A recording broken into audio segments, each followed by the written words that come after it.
If you know, you know. I think that most of us who grew up playing video games believed in urban legend of some sort. It could have been a video edited in Windows Movie Maker of a guy discovering some secret area, or a kid at recess told you about a glitch he found that made the game easier. As impressionable young kids, we were quick to believe these things. What I want to focus on are the darker myths and unnerving encounters that quickly spread among gamers, ones that either kept us up at night or fueled our morbid curiosities. I'm talking about the urban legends that haunted online games.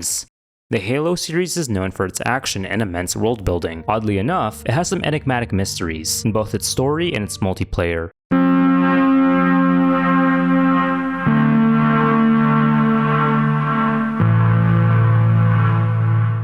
On July 28, 2006, a user named AfroSauce would upload a video about a ghost encounter in the Halo 2 map, Lockout. This coined the term Ghost of Lockout, although the player in the video isn't AfroSauce. It's instead a player named AntiNoob, who is playing with their friend Underdog. In actuality, the video is just a re-upload, since the original was taken down due to YouTube's copyright laws. I mean, it's the 2000s. Copyrighted rock music and gameplay were cough syrup and Sprite back then. The thing about this video is that Underdog left to go eat, yet a white Spartan moving around with no walking animation can be seen. This Spartan was not Underdog. In fact, its name doesn't even appear on the scoreboard. The rest of this video showcases the ghost sticking AntiNoob with grenades. He throws these grenades in almost any direction without turning. Every kill the ghost had would be credited to the Guardians. The last few seconds of the video are a big cat and mouse game between the ghost and AntiNoob, with it ending with the ghost finding AntiNoob's hiding spot and sticking him with a grenade before the credits roll. This became the talk of the town, although many were quick to dismiss the ghosts as just a mod. AfroSauce would deny these allegations, responding with the fact that this video was made at a time when old maps were impossible to mod and that there are ping bars whenever AntiNoob dies. He instead insists that the ghost was a result of a network issue. I should bring up the theory that this ghost could also be a bot, and I'm sure there are plenty of people out there who theorized that this ghost was an actual ghost. Since this video's appearance, more would spawn. These videos depicted the same things: Spartan ghosts behaving erratically on the map Lockout. The Halo wiki does include other encounters on other Halo maps, but ghosts on there are merely accounts. There is the Ghost of Turf, recorded by Hollywood Halo, but that one is simply a machinima parody of the myth. Nonetheless, that didn't stop people from believing it was real. These ghosts weren't exclusive to Halo 2, as they managed to make their way onto Halo 3. A video was uploaded on April 25th, 2008, showing off a ghost on the multiplayer map, Blackout. If it wasn't clear from the name, Blackout serves as a remake of the Lockout map. The ghost in this video behaved just like the ghost in the original, with it lacking a scoreboard entry and walking animations. It would slide around the map and take the lives of players, both flawlessly and mercilessly. We were finally seeing a ghost encounter in higher resolution. Ghosts have also been known to appear on the map Sandtrap, just as weird glitches revolving around floating objects and teleporting players. The ghosts have even made an appearance in Halo Reach, as seen in this video of a helicopter being driven by an invisible player on the map Forge World. The description for this video talks about how the ghosts were caused by overloading the map. Almost all of these ghosts were normal players experiencing network issues. Combined with the fact that the game was being overloaded, these players were highly skilled at taking down their foes, giving them an almost supernatural appearance, and they were unaware that their opponents saw them as apparitions. On the other hand, there were the mods and machinimas. I find it so fascinating how after one video, more started to appear. Sure, some were fake, but many people were sharing similar experiences. My only experience with Halo was with the split screen campaign at friends' houses, so I don't really have much of an attachment to Halo's multiplayer. That gets to another thing I grew up with. Watching videos of video game glitches and mod showcases were such a big part of my childhood. I remember being so creeped out at Pikachu being modded over Captain Falcon, while also thinking about how cool of a Pokemon Missing No is. I just wonder which of these reactions would I get if I saw this iconic video. In February of 2025, YouTube user General Kid found a model of Master Chief just hidden within the Lockout map. So perhaps the ghosts of Lockout were real after all.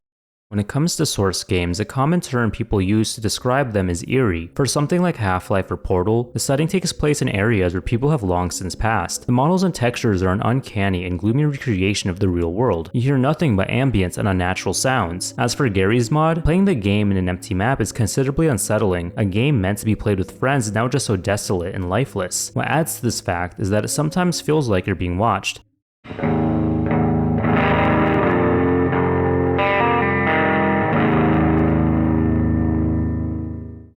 Many have reported seeing black figures in their games, alongside hearing voices. Most encounters with dark shadowy figures are more so just hysteria, hoaxes, or a specific add-on I'll get into later. However, one notable shadow figure myth is Semper, a being that's pretty much just a retextured Half-Life 1 Gordon Freeman, and it possessed the ability to join single-player servers. Although, Semper is most likely just a script error and a corruption of the player model. A Gmod discussion post also gave details about encountering the burnt ragdoll, Sharple. Disturbing sightings found on me and my friend's Gmod maps. Hi, I'm looking for some help with very disturbing sightings I've seen in the game. I'm 13, play Gmod a ton with my friends, and recently, I was playing on Cinema Theatron for the first time with Black Vortex Boy, when the Charpal ragdoll began appearing in random areas. I know this probably sounds like BS, and it's probably even worse that I'm mentioning this a day before April Fools, but please, we need help. Recently, we found it in GM Big City, sitting down with the sentence, "God is dead," written with blood decals on the walls and floor around it, which we both found extremely disturbing. Once again, I know this sounds like some stupid kid making a stupid prank, but please, if anyone can, help. Next time it appears, I will share some images. Also, has anyone else had any issues similar to this? I haven't found anything else related to a Sharple encounter besides this post. For all we know, this user could be lying or simply dealing with an add-on. Regarding the more recent shadowy figure encounters, a lot of them are actually due to the add-on GM Construct 13 Beta. This add-on was released on July 21st of 2021 by a user named Zalalau. It takes the iconic default map of GM Construct and adds more of a horror feel to it. It does this by making use of entities akin to the apparitions people claim to have seen. These entities could even manage to appear on other installed maps as long as the add-on is enabled. This of course caught unsuspecting players off guard. Another popular Gmod myth would be the one of Meaty. This one isn't too well known as it was mainly spread through word of mouth within the Russian Gmod community. Legend says that in the dark room of GM Construct, there lies a strange entity. Well actually, before that, you'll have to do a ritual. It involves spawning and taking the lives of multiple NPCs. After that, you'll need to check the pond, where you should see some shadowy figures in the water. Once that's done, you can check the dark room and you'll be face to face with Meaty, who'll probably end up taking your life. What Meaty looks like varies from depiction to depiction, but it almost always is a reskinned model with no skin. Despite being a creepypasta, Meaty is quite the inside joke among the Russian Gmod community. There's not a lot of information regarding these myths, and their wikis are very vague. Hell, I can't even find the origin of the ones I mentioned so far. I can't think of Gmod as a game with urban legends. I never really thought much of the game's unnerving nature until some videos brought it up. Before I end the Gmod section, there's one last urban legend I want to talk about, and it's regarding the map RP Downtown V2. This map was made in 2009 by a user named The Pro for the Dark RP game mode. It was one of the most popular maps for this game mode. In 2012, a forum post claiming to be one of the Pro's friends said that the Pro had unfortunately took their own life. Immediately, many took this post as fact. Following this, people began to speculate that the map may be haunted by the ghost of the Pro. Users exploring the map were hearing sounds, seeing figures, and there would be footage of said ghost encounters that, wouldn't you know, were faked. Now, is this map actually haunted? Well, no, but exploring a place made by someone who passed away can for sure be a haunting experience. It also goes back to that whole idea of exploring a place that used to be so full of life, now be completely empty. A word for this feeling is canopsia. Time has passed and turned this map into a relic of its time. Going back to the Pro, it's entirely possible his soul didn't even depart in the first place. He could have just grown out of Gary's mod. I had witnessed this event myself. Apparently, these two players were deleted from the Roblox database by these eyes. I think Origin of Eyes are located in Roblox High School. I tried to look for them, but they were nowhere to be found. I wish I had took a picture of that event. I all wrote it down, information. Every day, there are white eyes appearing in Roblox games, although they're mostly seen in popular games. I've seen one at work at a pizza place. I've also seen people comment about these eyes dating back as far as 2006, although they've decreased in number by 2009. There are pictures of these eyes below. Sometimes if you see these eyes, the clock on your computer can change to January 30th, 2004, 7:43 AM. The date the Roblox domain was purchased as said by witnesses. One more thing, if you see red eyes, do not go near it. These red eyes can delete your account from Roblox when the account is nowhere to be found and all things related to this user gets deleted. IPs, user IDs, name gets hashtagged, and the list goes on. I had personally named it the King of the Watch. Finding the Blocks Watch is a more common occurrence than finding the King of the Watch, which is a rare occurrence. The The Blox Watch usually appears in smaller games, but rarely appears in some big games like Murder Mystery 2, Natural Disaster Survival, Meep City, Robloxian High School, Roblox High School, Jailbreak, and many more. What you just read was a Roblox creepypasta talking about an entity called Bloxwatch. The story goes as far back as 2017 and was a pretty heavy myth around the Roblox community. Like what was mentioned, Bloxwatch were a pair of eyes that would watch you in Roblox, and if you got too close, they'd ban your account. They were apparently run by a group of hackers who targeted famous Roblox YouTubers, and to add to this myth, they had their own Roblox place they labeled as their headquarters. I already talked about other Roblox myths like John Doe, 1x1, and Jenna, as well as a few legitimate hackers like Cool Kid and Tubers93. I mentioned these Roblox hackers and urban legends because they had young Robloxians such as myself in a chokehold. Once a comment brought up Bloxwatch, a surge of memories flooded in. I remember how big this myth was. I first learned about it through Flamingo. The idea of seeing a pair of eyes while you play your favorite Roblox games, or even in real life, isn't too out of the ordinary. I remember seeing white eyes from a distance when playing work at a pizza place. Now those eyes could have been anything, a reflection, dust, or another player, but whatever it was, it led me to believe this myth. Not to mention the many Roblox games that incorporated Bloxwatch and the footage that depicted these encounters. More than ever did I become more aware of my surroundings. Of course, like Roblox's other urban legends, it was fake. Actually, the creepypasta at the beginning was from a YouTube screenshot, and it's possible that's not even the original origin of the myth. I did find a Reddit post of a guy claiming he made the myth, but I took it with a grain of salt. There wasn't anything to confirm or deny that he was telling the truth. Time for them.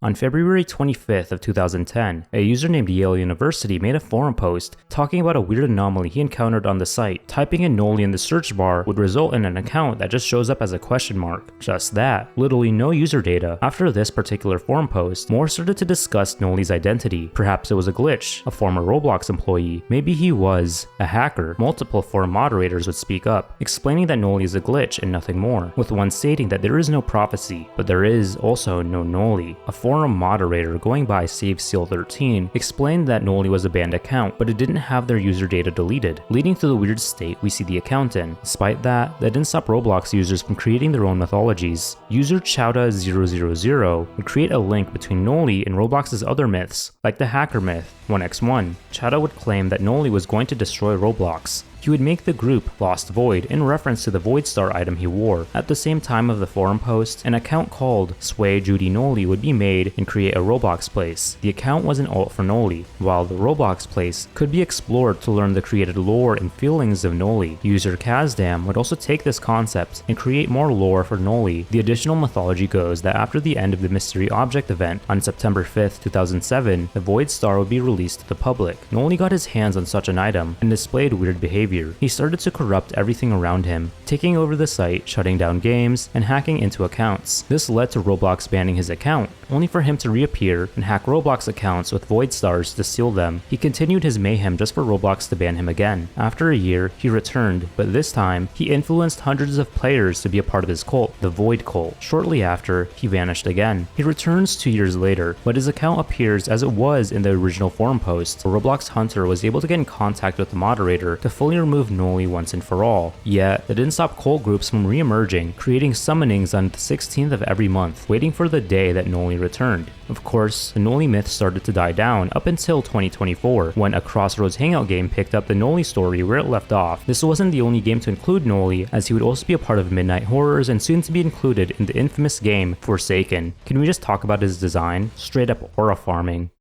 Roblox is a very massive myth community. While the Roblox urban legends that I talked about were boogeyman-esque figures that caused mass hysteria, there are myths that are more so just fun stories to tell your friends. I feel like a lot of you guys in the comments were going to bring them up, so allow me to briefly cover a few of them. Annie, a Roblox player who burned their own house down after being fed her own dog by her abusive mother. Her soul comes back to haunt the game. Gauze, a clown with a fully fleshed out backstory. Rust010, a user with a series of horror games, and there's much more. One Roblox myth some of you guys mentioned in the previous two videos was about a game titled Vault 8166. I never really heard about this myth until recently, but I felt like it was fun enough to talk about. The story goes that Vault 8166 was a remote server where unexplainable things could happen. It's said that Vault 8166 was the birthplace of many of Roblox's most dangerous exploits. There are multiple levels. Not only that, this secret place also provides hackers with users' personal information. The origins of this place are unknown, but its first mention was on November 15 of 2016, when an anonymous user created a forum thread mentioning how he was testing out a teleporter and stumbled across this place. The forum was then nowhere to be found. Footage of this facility would be leaked, giving us details about an entity that serves as a guardian of the facility. Yeah, just a fun horror story I wanted to bring up because a lot of you guys brought it up in the previous videos, but it also stood out to me compared to most myths. It was a whole game with an ominous aura. Oh yeah, go play Forsaken.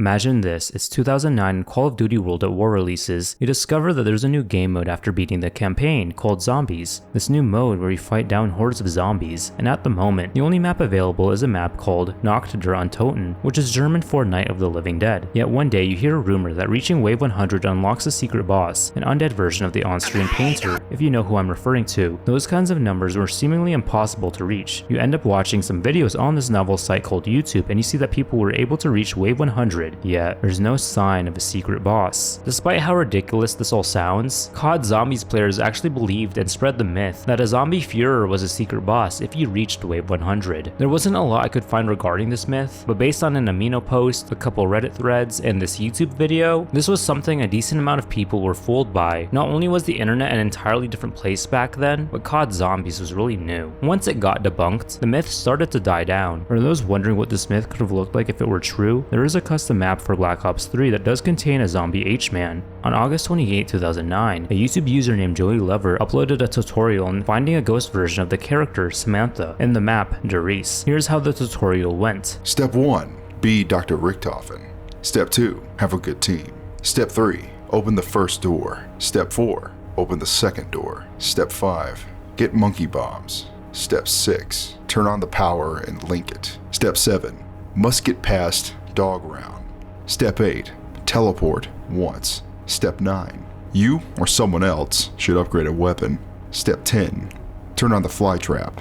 And make sure you get someone who actually knows what that is. Step 11. Get the mainframe to flash and the toys will fly over it. Step 12. Find the toys. Step 12.2. Find toys. Throw the monkey while killing the others. Step 13. Throw the monkey when he says, "You're not Sam." And for some unknown reason, the player who is Dr. Richtofen goes into the teleporter. Now, turn on the radio and keep an eye out because you'll see a ghost of Samantha playing with the monkey bomb you threw. But you're only going to see her for a split second.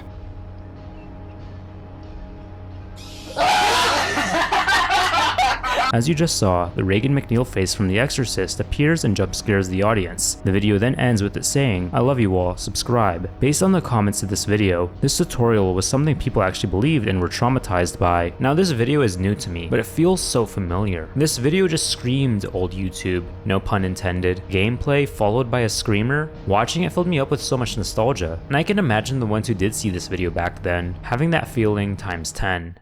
It's no wonder that Minecraft became one of the most popular games in existence. It's considered by many to be a relaxing experience, yet it can also be the complete opposite. My earliest memory of Minecraft was when I was playing the light version of Pocket Edition. I was on survival and everything was going okay. I was building, exploring, everything you usually do in a typical game of Minecraft. But then, it turned night and everything went dark. To me, this was an incredibly new and immersive experience. At the same time, it was kind of scary. I think you know where this is leading up. Anyone who's played the game for a while has known about this pale-eyed figure, a being that was known to lurk in the shadows of the overworld.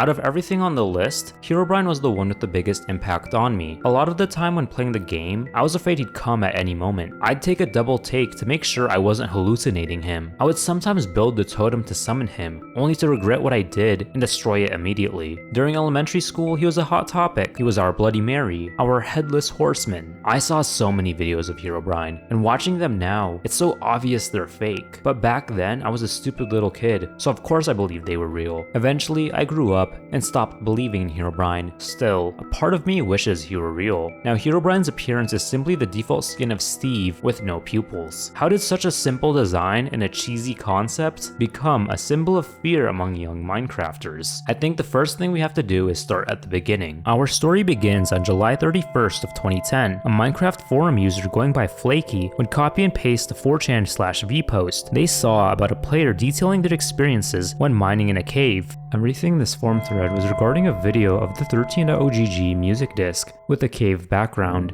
In said background, there were 2 white pixels. Not to mention, music discs were recently introduced and were hard to obtain. 13.ogg was different from the rest of Minecraft's soundtrack. It was a lot more ambient and unsettling. Because of that, people had fears and theories about it. I think I'm going crazy. I abandoned my mine due to strange stuff happening, like blocks coming out of nowhere and my torches going missing.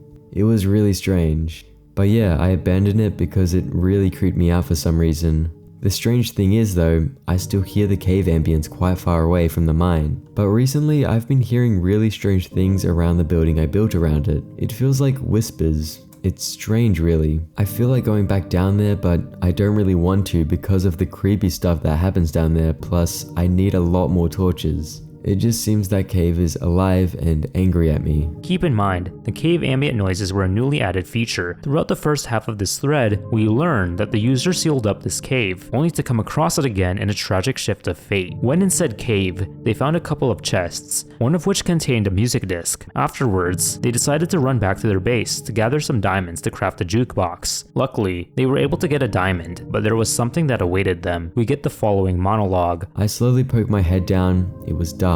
Nothing could be seen, except for 2 white dots, next to each other like eyes. Something was down there looking into my eyes. I felt like I was looking at death itself. I went dizzy and fell backwards into a solid object, the door which was open just seconds ago. I bashed my way through it and through the other door outside. It was still night, but I didn't care. I ran back to my shack with my heart pounding, my chest like it wanted to escape live. The following day, Minecraft forum user named Endorphine would post a thread that said this. Jesus Christ, I can't do it anymore. I can't take it anymore. I can't even go back home. I can't go into my mines. I can't do anything anymore but slowly try and build something under the frozen ocean. And it's all because of 2 little pixels. 2 pixels. 2 white pixels. I haven't even seen them myself except in screenshots. I know it's there though, waiting in the mines, watching me from my tower's balcony while I'm outside. I can't see it through the constant snowfall, but I know it's there and I know it can see me. The white eyes myth, surrounding ambient noises. It started a couple weeks ago, after a Secret Friday update. Some people started reporting seeing a pair of white pixels whenever an underground ambient noise is triggered. I figured it was just a bug or something, maybe some way he did it to trigger the sounds themselves. I didn't hear much more about it for a while. Then all of a sudden recently I've been seeing reported sightings everywhere, and a supposed screenshot of them. This is the picture. I can't even bear to let it load. I had to do a quick tab copy and close before I saw those eyes again. Those eyes. Jesus Christ. A user named Blaster would reply to this comment, saying it's just a bug, only for him to say, No, you're wrong.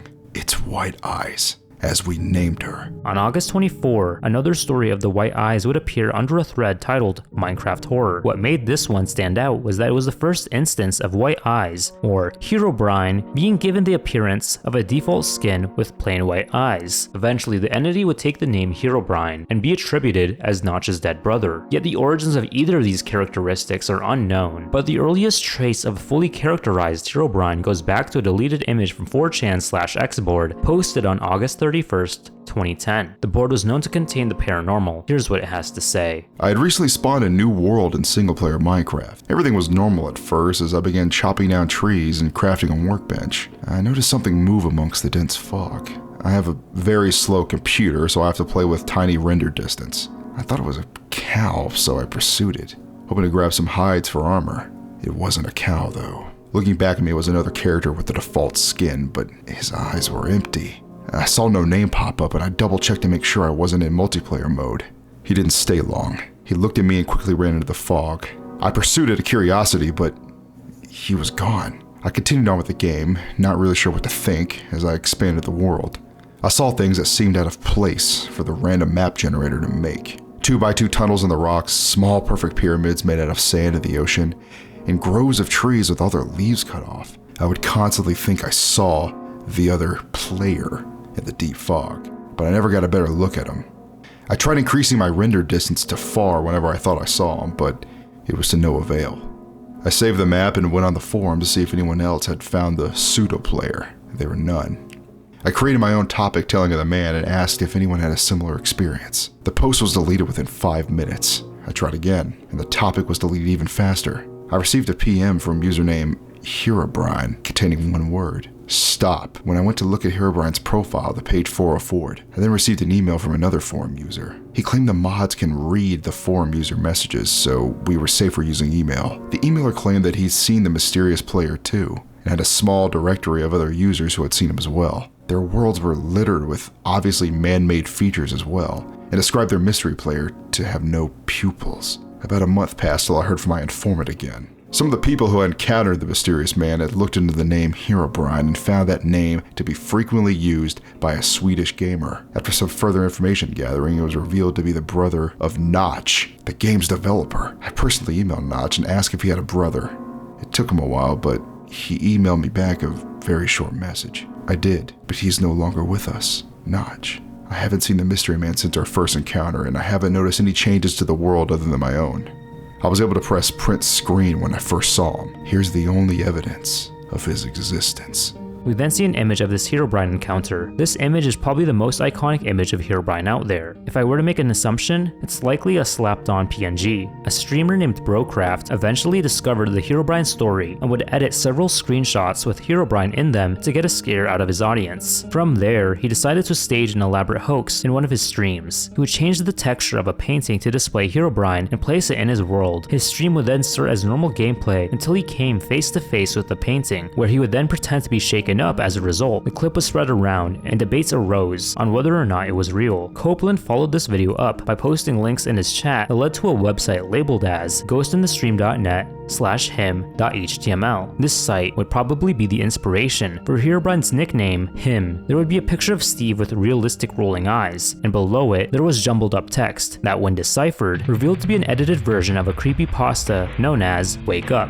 The Brocraft streams would eventually be deleted and become lost media for many years. YouTuber Blame It On Jorge made a video detailing the search for this stream, and in the comments, a user actually downloaded the streams and later uploaded them. Herobrine's popularity started to boost, and he quickly became a big figure among the Minecraft community, even attracting the attention of Notch. Notch would have to debunk Herobrine's existence and explain that he doesn't have a brother, except for a half-brother he never met, though he'd hint at his potential addition in the future. Naturally, the number of sightings started to increase as well. Many were due to how easy it is to change your Minecraft skin, but also because of mods. On December 10, 2010, HMod forums user T. Kelly would release the earliest version of a Herobrine mod in a server plugin called I Love You. This plugin gave birth to the Herobrine ritual, which involved a totem of gold blocks, netherrack, redstone torches, mossy cobblestone, and then igniting the netherrack. The Herobrine in this mod exhibits the same behaviors he did from both the stories and the streams. Beyond sightings, many things such as troll videos and fan animations made use of Herobrine. Herobrine would make appearances in official Minecraft media, as well as be referenced in patch notes as being removed. In the Minecraft movie that released just this year in 2025, Henry's Enderman hallucination of Jack Black Steve has him with white eyes, while everyone else had purple eyes. A member of the production team would say it's a glitch, but many doubt this. The story of Herobrine led to the creation of like Minecraft creepypastas. Take for example Noli, a shadowy being that stalks players and messes up their worlds, or Entity 303, a fired Mojang employee out for revenge on both Mojang and Minecraft players alike. In both of these myths, Herobrine is seen as an anti-hero trying to defend us from them. Actually, the original White Eyes myth is more so connected to a whole different entity. Flaky, the user who posted the original White Eyes story, actually made a drawing of White Eyes. This depiction was rather of a black, skeletal, spider-like figure. Their only similarity is of course the white eyes. Artist Marcus Yu would combine the original depiction of the white eyes with Herobrine to create Him, a dark fantasy horror story that takes place in the world of Minecraft. An amazing story, by the way. I don't think Herobrine's impact on Minecraft, the creepypasta community, and the internet as a whole should be ignored. Herobrine is a piece of online history we latch onto to remind us of the times when we were kids, just having fun on Minecraft